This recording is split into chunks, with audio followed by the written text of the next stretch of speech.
আজকে আওয়ামী লীগের গুন্ডারা কয়েকজন ঢুকেছিল, তাদেরকে আমরা জুতা পেটা করেছি। শেখ হাসিনা বলেছিল আজকের সমাবেশ যেন কন্ট্রোল করতে, যারা এই সমাবেশ কন্ট্রোল করতে পারবে তাদেরকে লক্ষ লক্ষ ডলার পুরস্কার ঘোষণা করা হয়েছে, কিন্তু তাদের কোনো পাত্তা নাই। আওয়ামী লীগের পাত্তা নাই। যুক্তরাষ্ট্রের ঘাঁটি বিএনপির ঘাঁটি, যুক্তরাষ্ট্রের মাটি দেশনেত্রী বেগম খালেদার ঘাঁটি, যুক্তরাষ্ট্রের মাটি দেশনায়ক তারেক রহমানের ঘাঁটি। কেন গেলেন?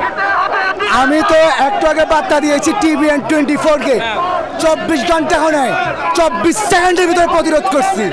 এটাই হচ্ছে TVN 24-কে আমি বলছি না খেলা শুরু। আবার খেলবেন, আসেন, এবার গগজ খুলি খেলবো, খেলা হবে। 2টা লাঞ্চ দিয়ে দিয়েছি, জীবনও দিয়ে দেবো।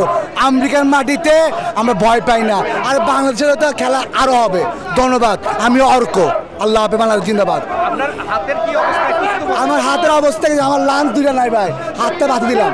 হাতটা একটু দেখান কি হয়েছে, এটা কেন হয়েছে? এটা ওই যে কুত্তালি আসছে যে ওদেরকে পাঞ্চ করছি, স্ট্রেট পর পাঞ্চ করছি। That's it. King of New York, king of Tarek রহমানের সৈনিক। ধন্যবাদ। নিউ ইয়র্ক থেকে সম্প্রচারিত TVN 24 টেলিভিশন বিশ্বজুড়ে বাঙালির কণ্ঠস্বর।